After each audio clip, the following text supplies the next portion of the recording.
वक्त हो गया सरकार के बाद, अब सुप्रीम कोर्ट ने भी जो बातचीत रखी है उससे आप कितना एग्री करते हैं? हम बिल्कुल एग्री नहीं करते माननीय सुप्रीम कोर्ट जी का। अभी उनका वो भूपेंद्र सिंह मान है, अभी छोड़ के भगा, एक ही भगा है अभी, तो ये सारे भगेंगे, सरकार भी सारी भगने वाली है अभी। उनका वापसी जाने का पैटर्न क्या हो सकता है? वापसी जाने का क्या बात हो सकती है? वो वापसी जाने को दुनिया को, आपको नहीं पता, दुनिया को पता है कि कौन है कौन नहीं। ये तो पहले भी उनका विरोध करते रहे, किसानों के विरोध में रहे हैं। जो ये इन्होंने बिल पारित करे थे उसकी एडवाइजिंग कमेटी में रहे ये लोग। माननीय सुप्रीम कोर्ट ने ये पता नहीं कैसे कर दिया, हम लोगों को ये समझ में नहीं आता।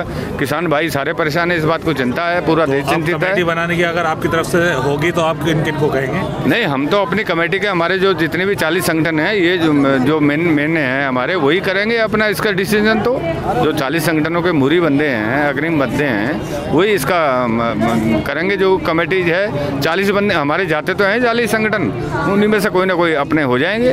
तो 26 जनवरी का क्या पैटर्न है? अच्छा, 26 जनवरी का आपने अभी देख लिया, पेरिफेरल पे कुछ दिन पहले देखा है, ये हमारा ट्रायल था और उसकी तैयारी पूरी है हमारी। 26 जनवरी को ये भी परेड करेंगे और हम अपने ट्रैक्टर रैली करेंगे, हम ट्रैक्टरों के साथ जाएंगे और ढोर डंगरों के साथ जाएंगे। ये भी सुन लीजिएगा आपने, हमारे ढोर डंगर भी जाएंगे वहाँ, ट्रैक्टर तो जाएंगे, हमारा सारे संगठन रहेंगे उधर ही, सारे किसान भाई रहेंगे। दिल्ली पुलिस ने बिल्कुल बोल दिया है कि इससे दंगे की आशंका हो सकती है, कहीं ना कहीं दिल्ली पुलिस। भैया हमने तो यहाँ कफन बांध के आए हैं, उल्टी चारपाई खड़ी करके आए अपने घरों में। कभी भी यहाँ मर के जाएंगे जब तक ये काले कानून नहीं खत्म होंगे। हम उल्टी चारपाई खड़ी करके आए हैं, जब मर जाता है आदमी तो चारपाई उल्टी कर हमने पहली खड़ी कर रखी है वहाँ, अपने मंजे खड़े कर रखे हैं अपने वहाँ, अपने घरों में कह के, घर वालों से कह के आएंगे जब तक ये काले कानून वापस नहीं होंगे, जब तक हम घर वापस नहीं होंगे बिल्कुल भी। इस जो आप दोनों हैं जो मोहब्बत की मिसाल दिखा रहे हैं, क्या लगता है कि सरकार कहीं ना कहीं इस चीज़ को भी समझेगी? जी समझेगी, ऐसी बात नहीं कि समझेगी। सरकार, ये सरकार नहीं, हर सरकार अपने अपने वक्त पर आकर समझी है। अब जब सरकार के खिलाफ ही सरकार के लोग ही खड़े हो गए, ये देख नहीं रहे आप? जब सरकार के लोग ही सरकार के खिलाफ खड़े हो गए, जिसने ये राजगद्दी तक पहुंचाए हैं और ये प्रधानमंत्री बनाए हैं, और वही लोग इनके खिलाफ खड़े हो गए। आप देख नहीं रहे? अभी तो हमारे जवान जो BSF में हैं, मिलिट्री में हैं, पुलिस में हैं, फोर्स में हैं, एयरफोर्स में हैं, नेवी में हैं, और बड़े बड़े जवान ये जो बना के, जो किसानों के बेटे जो गांव देहातों में इतने पढ़ लिख के और इतनी मजदूरी करके और इतनी मेहनत करके, ऐसी जो बंजर ज़मीन है उसमें उपजाऊ करके और उसमें पैदा करके और उसको खिला के बच्चों को इतनी मेहनत करके वहाँ नौजवान बना के भेज दिए और हिंदुस्तान के रखवाली बना दिए। और हर बॉर्डर पे, हर जगह चप्पे चप्पे पे लगे हुए हैं। और कैसे आए दिन खबर आती रहती है कि कश्मीर में दंगा होगा, पाकिस्तान ने ये कर दिया, चीन ने ये कर दिया, उसने कर दिया। ये सब किसानों के तो बेटे हैं जो वहाँ पर बलि दे रहे हैं, शहीद हो रहे हैं, ये किसानों के बेटे हैं। और आज किसानों को इस तरीके से ललकारा जा रहा है कि 50-51 दिन हो गए तकरीबन, इनकी बात पर कोई सुनवाई नहीं हो रही। भाई मैं तो ये कहूँगा कि श्री नरेंद्र मोदी जी इन किसानों की बात को सुने। जब ये अपनी मन की बात कहते हैं नरेंद्र मोदी जी, तो सब लोग सुनते हैं और इनके बीच में आए, इनकी बात को सुने, इनका समाधान निकालें और इनकी बात को मानें।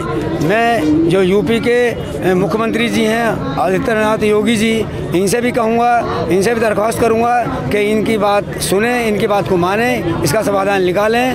और ये पब्लिक समझ चुकी है, इस बात को मान चुकी है, समझ गई है कि भाई ये लोग झूठे वादे करते हैं और झूठे वादे करते करते आज इस नहज निस्बत तक पहुंच गए हैं कि इनकी बात का कोई यकीन नहीं है। चाहे ये अपनी बात को सुप्रीम कोर्ट में पहुंचाते हैं, चाहे और भी कहीं पहुंचाते हैं, जहां ये मशवरा कर लें, नई नई कमेटी कायम कर लें या अपने अपने लोगों को चुन लेते हैं, ये किसानों की बात को नहीं मानते।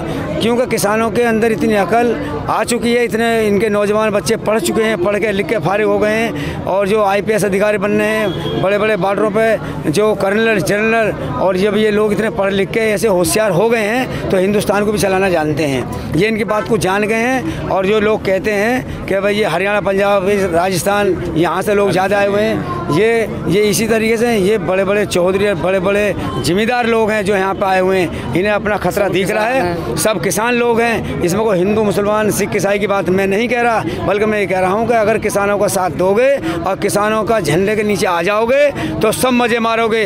हम आज तक जाते हैं, शहर के अंदर रहते हैं, लेकिन गाँव में जाते हैं, जो छोटे मोटे जो भैंस बकरी चराते हैं, जो घर पर रखते हैं, जो छोटी छोटी गाय रखते हैं, किसानों के यहाँ से यूँ ही ले आते हैं। जब किसानों के घर में कोई चीज़ पैदा होती है तो सबको फ़ायदा पहुँचता है। और जब किसानों को घर में ये छोड़ेंगे ही नहीं, जब बड़े बड़े धीरू अंबानी और ये इन लोगों को ये ज़मीन अडानी जब इनको ज़मीन को हमारी ज़मीन को उनको सौंप देंगे तो ये कहाँ हमें देंगे। तुम देखते हो जैसे कि आज हल्दी, धनिया, मिर्च, मसाले सब किसान तो पैदा कर रहे हैं, छोटी छोटी दुकानें वो ले बैठे हैं। भाई मैं इससे दरख्वास्त करूँगा कि श्री नरेंद्र मोदी जी और श्री माननीय योगी जी, इनसे दरख्वास्त करूंगा कि इनके बीच में आएँ और किसानों की बात को मानें।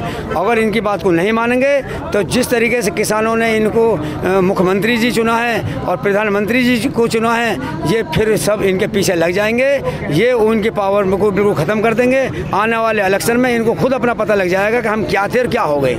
ऐसा हमेशा कभी किसी की बात नहीं चलती है। बड़े बड़े लोग यहाँ पर, बड़े बड़े बहादुर, बड़े बड़े शेर शाह ऐसे आए, सब दुनिया से चले गए, एक दिन ये भी चले जाएंगे। लेकिन अगर ये बात को नहीं मानेंगे और अपने हिंदुस्तान को सही तरीके से नहीं चलाएंगे तो हमारा हिंदुस्तान 20 साल पीछे तक पहुँच गया और पीछे पहुँच जाएगा। जिस तरीके से हम किस से लड़ाई करें, ये आपस में लड़ाते रहें कि हिंदू, ये मुसलमान, हिंदुस्तान, पाकिस्तान, ये होगा, ये होगा, बस ये 2-4 बात किस्म की है कि हिंदू मुसलमान, और बस ये यहाँ सुरंग बना दी, यहाँ हिंदुस्तान, ये कभी चीन कब्जा कर रहा है, कभी पाकिस्तान कब्जा कर रहा है। ये 2-4 किस्म की बातें जो हमेशा ये जो है न्यूज़ में आती रहती हैं, इनको सुन के लोग परेशान हो गए और इनकी बात पर यकीन नहीं रहा किसान भाइयों को। मैं कह रहा हूँ किसानों को नहीं, पूरे हिंदुस्तान को इनका यकीन नहीं रहा। कभी के 15 लाख रुपए खाते में आ जाएंगे, कभी जो है काला धन वापस आ जाएगा, कभी जो है ये बिल पास हो गया है, अब कुछ नहीं होने का। मैं आपसे दरख्वास्त करूँगा कि मान्य किसी के कुछ नहीं आया है, लेकिन अपने ये थोड़ा सा सहारा लगा रहे हैं। और अगर किसान भाइयों की बात को नहीं मानेंगे तो हकीकत में अपने मुँह की खाएंगे और पछताएंगे। हाँ बस, तो मैं यही कहना चाहूँगा कि इनके बीच में आकर के बात सुने और इनके समाधान लिखा।